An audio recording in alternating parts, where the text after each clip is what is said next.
Greetings, my timeless viewers. It is your honest reviewer, the timeless CyberKnight, doing another figure review.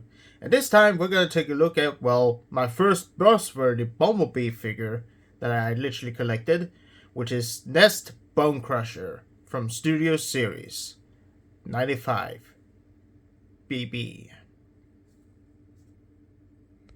Yeah, it's gotta be one of those. Well, to be honest, if they're gonna make a off-road Bumblebee figure that's literally a N.E.S.T figure. Okay, let me repeat that. An off-road Bumblebee figure being a N.E.S.T figure, which is literally the first one. The first N.E.S.T figure by the Studio Series line. And for Bumblebee standards, that makes sense. For Bonecrusher, however, is a bit of a trivia. As we're going to take a look at this, well, box without a plastic window, for reasons. It states that the Bonecrusher literally gathers intel of a reconnaissance mission disguised as a N.E.S.T vehicle. Oh yeah, sure. Pretty much to transform yourself into the same vehicle that you literally had when you literally at first ambushed the Autobots. Surely they wouldn't recognize this threatening vehicle that was in the pretty awesome highway battle. But I do love this CG render. My goodness, this look beautiful. Even if it's a Buzzworthy figure that's literally, well, a N.E.S.T Bonecrusher, just for him to disguise, they still literally package him in the famous scene where he first appeared, when he, well, skated through, transformed, then skated through a bus and broke into two. The battle and pretty much fight Optimus Prime in an awesome way, and then he got shanked by Optimus Prime by energon blades. I think it was the start of Optimus Prime being a psychopath. So you better like and subscribe, or Optimus Prime will begin to shank him again. Prime, he already got shanked! But other than that short, frequency that happened, the overall painting and sculpting of Bonecrusher is absolutely beautiful. Let me just say that. Now, let me just state that I have never owned a Bonecrusher figure. That is a Michael Bay Transformer of Bonecrusher. I only own a Bonecrusher that is the Combiner Wars Bonecrusher, but not the overall 2007 Bonecrusher.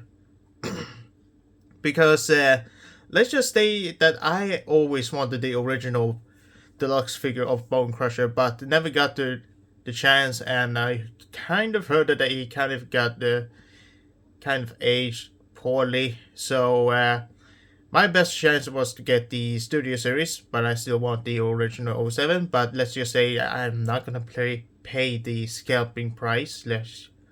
That's for sure. But let's just say this color scheme is a little bit better than his original color scheme that he had. It looks a little bit cooler, and of course, with the overall face sculpt with silver paint apps, it looks absolutely stunning. And the overall metallic blue paint on the windows and such, it's just a nice detail. And of course, the overall sculpting, it's just stunning. Even though it is a bay-forming design, it doesn't disappoint. And another feature that I absolutely love about the Studio Series is that you can literally extend the overall, arm weapon that he had, literally trying to grab Optimus Prime, which is absolutely poseable as hell, with a hinge joint, hinge here, and of course a swivel here for the overall forks, so you can literally grab something, maybe a Bumblebee. And another thing that actually absolutely shocked me, because I kind of forgot to watch the old reviews from other reviewers such as Amigo 316 or something like that, but a pivot? Holy crap, Bonecrusher has a pivot. And of course, you also have You also get the 5mm port, so you can literally attach any weapon whatsoever that kind of fits. And okay, that does not look good, does it? Excuse me, sideways.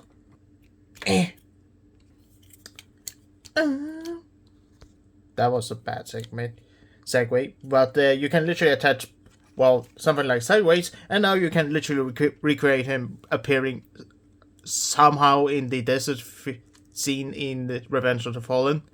You know, Hasbro and Transformers are literally known for reusing same models all over again, just to save costs and just being lazy. It's their scheme. That's how they get you. But let's not beat around the bush, and let's just talk about the overall posability, because the posability also gonna include some cons about this figure, and not in the pun way, but let's just say that the overall articulation is quite neat, but there are some flaws.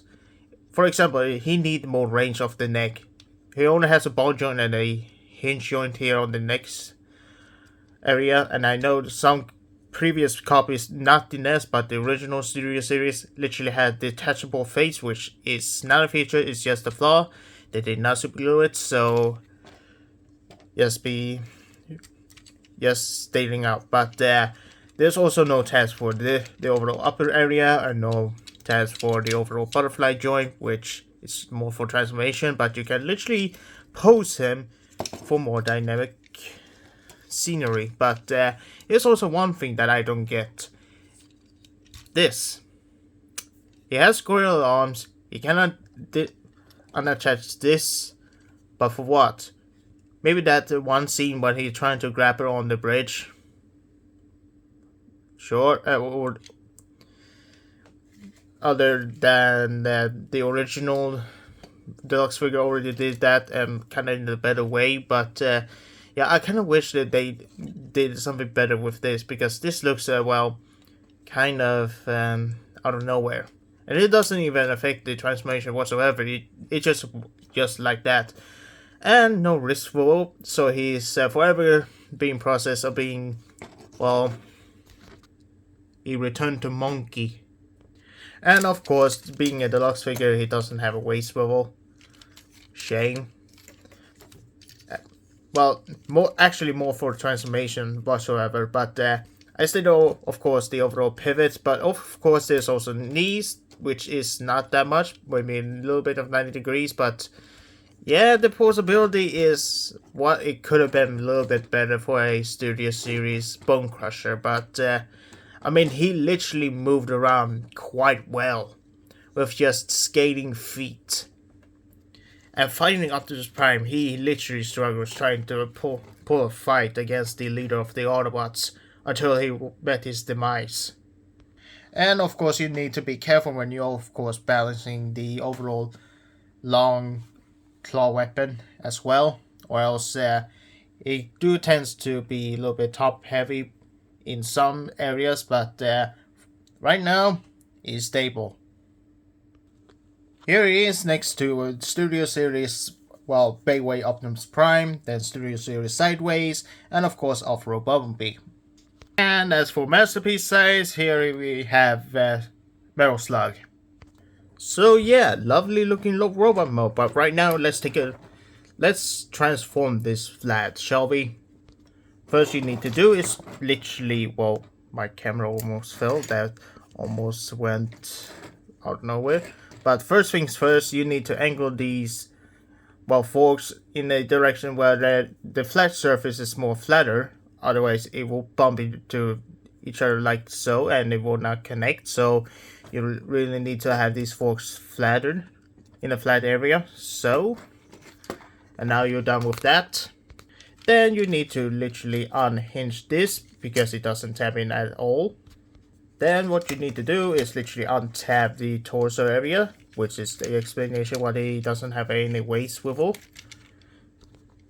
Then what you need to do is literally hinge his body, like so.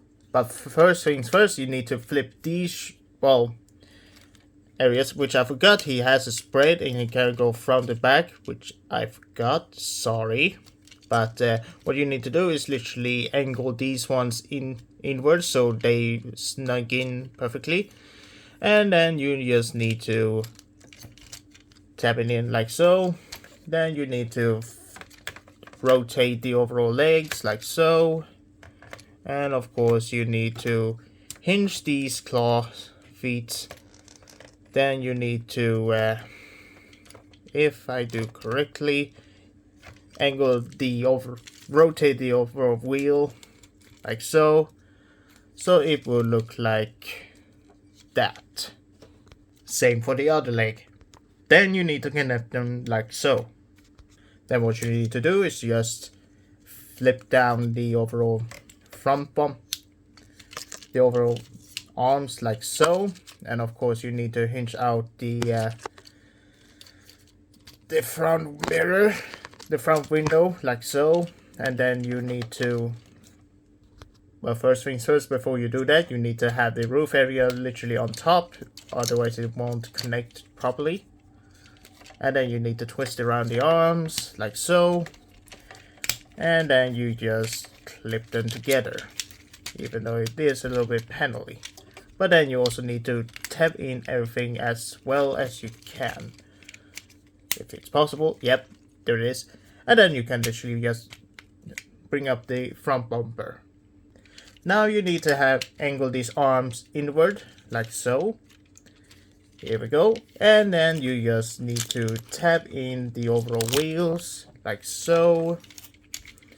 Same as goes for the other leg, just like so. And then you just need to angle it like so. Boom. And then you need to angle everything together. Of course you need to untap these just to tap in everything snugly. And then after you've done that, you just clip it in, and then you bring out the overall fingers. And then you just angle wherever you want this long arm thing here. I forgot the vehicle's name, but once you've done that, now you have him in his vehicle mode, and boy does he look sweet.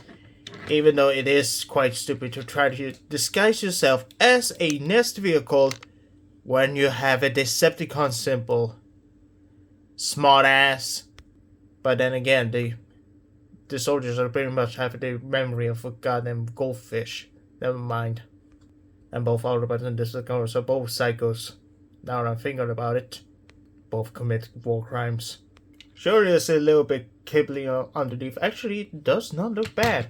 But it kind of looks a little bit disturbing once you look at the sides. But other than that, it looks pretty neat. And I dig the overall look of it. And of course, it rolls pretty well. Not gonna lie, I was shocked. But here we have the size comparison. Here he is next to APC Toys copy of Transformers Prime First Edition Optimus Prime. And then here he is next to Masterpiece of Bumblebee, which is literally Wasp Warrior, but it's pretty much the same copy nonetheless.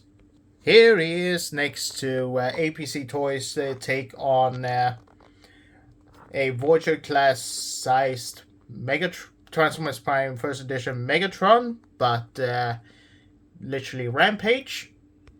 And last but not least, Off-Road Bumblebee. Yay! Okay, one final word before I end this video is that there are some issues just like the overall joint tolerance and of course untabbing of the overall claw, which is a bummer, but it plugs in back easily. Just letting you all know. Plus you can also angle the overall claw weapon whatever you like. So there we have Studio Series Buzzworthy Bumblebee N.E.S.T Bonecrusher. And overall, he's pretty good figure. Well, not perfect and he does have flaws, but if you would want a movie Bonecrusher and you missed out on the first one, I say pick it up while you still have the chance, because he is pretty nice to handle and pretty fun to play around with. And of course, if you have the legit original Studio Series Optimus Prime, that isn't DKO. You will have a blast just pretty much posting them around and literally just you're taking the photos or literally recreating the famous scene when he literally got shanked. But all jokes aside, he is pretty well worth into your collection if you're into the overall Bay format design. But if you're not, well, just you're free to skip. And for me, I'm looking forward if they Hasbro Takara is gonna do a masterpiece of Bonecrusher, which I look forward to. And considering we have only Brawl and Bonecrusher left, so yeah, I'm looking forward. Anyways, that's all I had to say.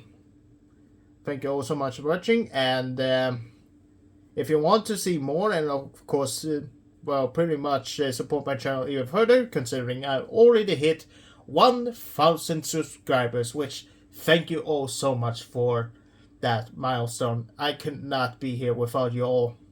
It means a lot to me to be on this platform and literally, well, actually reaching that milestone. So if you feel free to support me even further, just subscribe, and of course hit the bell button as well to get notified once my next video is gonna come out and all that fun stuff. But anyway, that's all I had to say. Thank you all so much for watching, and as always, only time will tell when my next review is going to be released. Bye!